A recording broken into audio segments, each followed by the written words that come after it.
Hey everyone, these first few lectures that we're going to be doing is I'm going to kind of explain to you some lessons of war that I came up with that I think apply to every war. But what I'm going to do is to use some examples from World War I to explain what the lessons mean. So we'll do that this week, week 2 on the Moodle, and then from there, we'll use those same lessons to analyze things through World War II and the Holocaust. So let's get right to the lessons. Let me see if I can do this here. There we go. Okay, you should be seeing the lessons now, and there we go. The lessons of World War I and every other war, including World War II, including Iraq and Afghanistan, whatever wars are going on now. I think maybe these can be applied to them all. Here are the lessons. We'll talk about this one today, and then the other ones in future days. And there'll be some specific assignments about how I explain them every day this week as well. So the first lesson, and I love this one, the best way to learn about yourself and become a better person is to study war and other difficult situations. I think this is kind of controversial, and maybe not everyone agrees with it, but I think it'll make sense after I talk today. The second one, mindset matters. And you'll see that today too. And, we're in the middle of this, I don't know if it's a conflict or this disagreement with North Korea right now. And I wonder if we can apply that one to even what's going on with North Korea. Does our mindset, does their mindset, does the Chinese mindset, do the Russians' mindset, do all of those matter in that situation? Number 3, I think goes without saying, leadership matters. Number 4, I think is very important as well. The average person matters.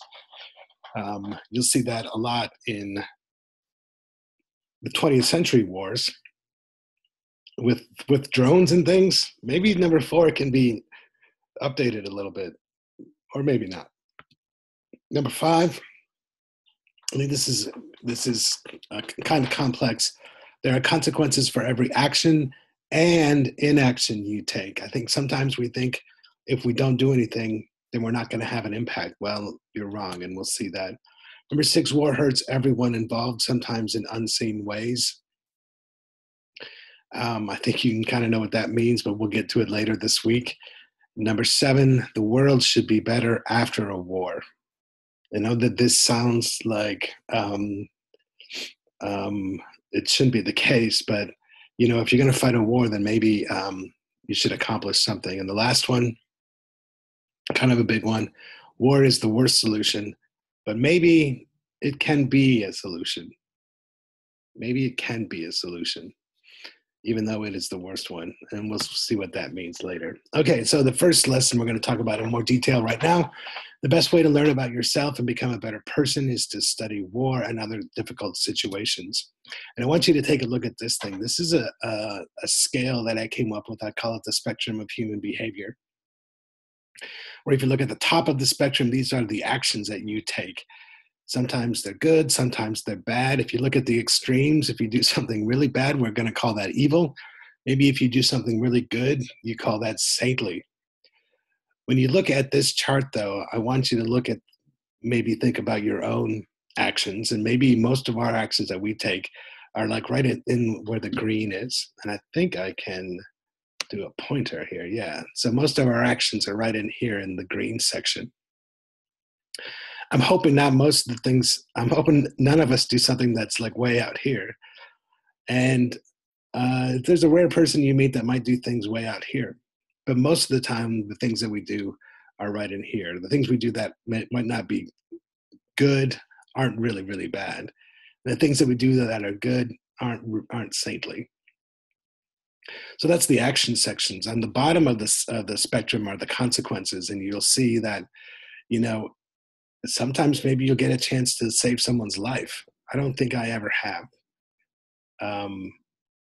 But that might be maybe one of the great things that you can do, or the consequences of one of your actions. maybe the worst consequences of some of your actions is to cause death of someone. Um, but we're going to come back to this spectrum, but just kind of know that again, most of our actions and our consequences are probably, for most human beings in America today, in Battle Creek, Michigan, are maybe right in here in the middle. So I want you to think, maybe like, what kind of actions do you take? Like, think about even today, like, what have you done, good and bad? What have you done this school year that's been good or bad? Or even just think about the best thing that you ever did or the worst thing that you ever did. Um, and think about then what are the consequences of those actions. I remember one time I was in Disney, Disney World with my brother and my mom, and we were having lunch at some roadside cafe or whatever. And the guy at a table next to us was started to have like convulsions and choke or something. And the woman that was with him was like screaming for help and all that. And we just sat there and watched them and waited until, personnel showed up. And I'm not sure if that's the worst thing that I ever did, but I think of like, why did I freeze? Why did I stop and do nothing? And could I have done something else? I've done a lot of great things though too. So I don't want to brag, but I've done some good things as well that have hopefully had a good impact on other people. But think about what happens in a war. Really, there are two extremes in a war. Either the things that you do kill people, or the things that you do save people's lives. And that's why I love to study war. The consequences of your actions in a war, if you are in the middle of a war, is usually death or life. You're either saving a lot of people, and sometimes a lot of people, or you're killing a lot of people. And so when we look back at I'm skipping that. So why is this important to understand what the right thing to do is? And when it comes to war, and we'll get to this, war is so complex. There are so many moving parts. There are so many human beings. There are so many split-second decisions that have to be made. Sometimes the people involved don't know what the right thing to do is. But I guess I want to ask you this question. Don't we always want to do the right thing? I mean, don't we always want to be known for the person that does the right thing? Even though it might be impossible to always know what the right thing to do is, it seems like we would always want to do the right thing.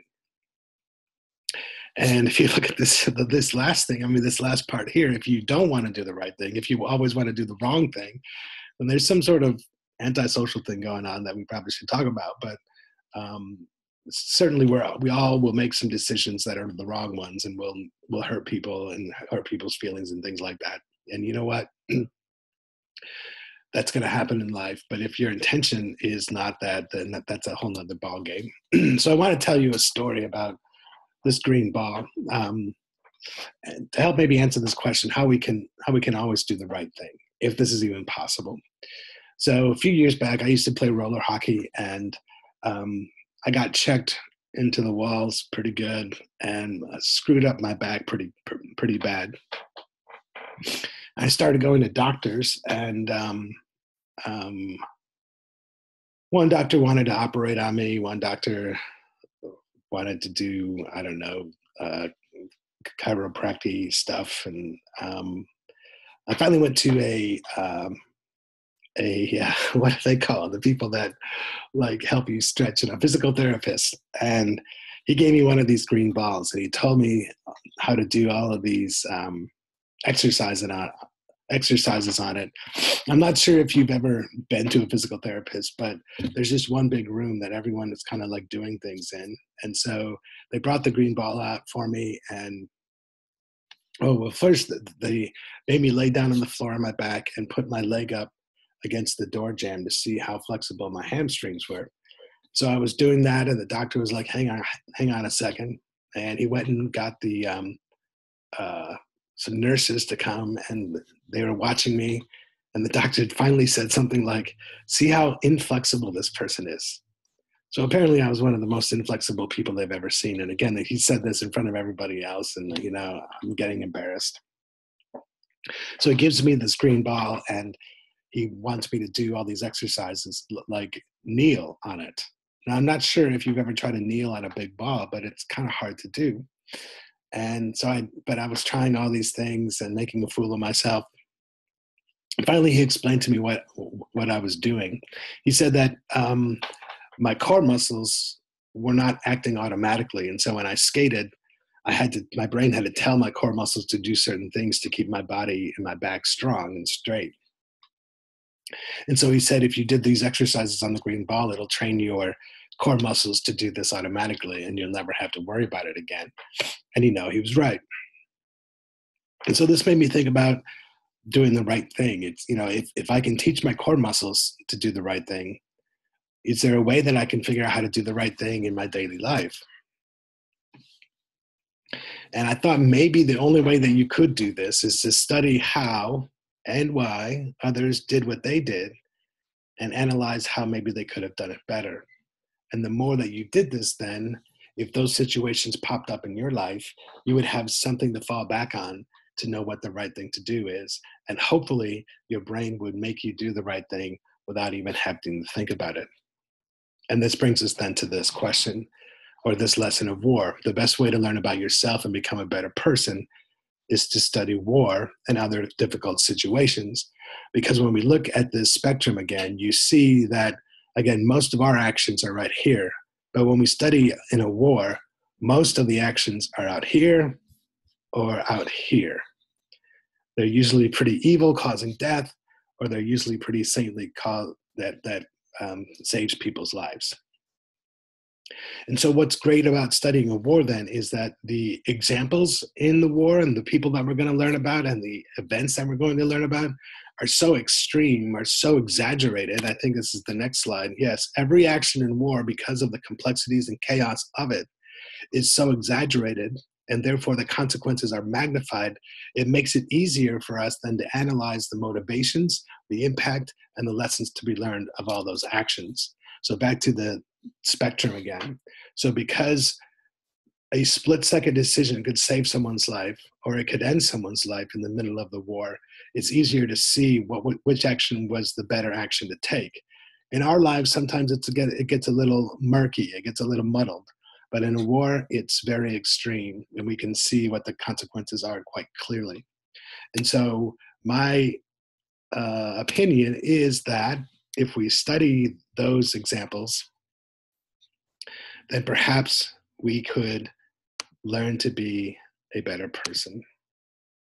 I hope that makes sense to you. I'm trying to exit out of the slideshow here, and we'll stop sharing it to you and get back to this. So that's why I love this class, and I love everything that you're going to learn about. And hopefully you learn not only about the history involved, but hopefully you learn how to be a better person by studying the war. Okay, so now do the assignment scheduled here for the this day in Moodle. And I'm going to film another one of these really quick for tomorrow, and you'll watch tomorrow's video and do that assignment tomorrow as well. As always, feel free to email me or text me with any questions. But if not, if you don't have any, have fun, and you'll see me again tomorrow.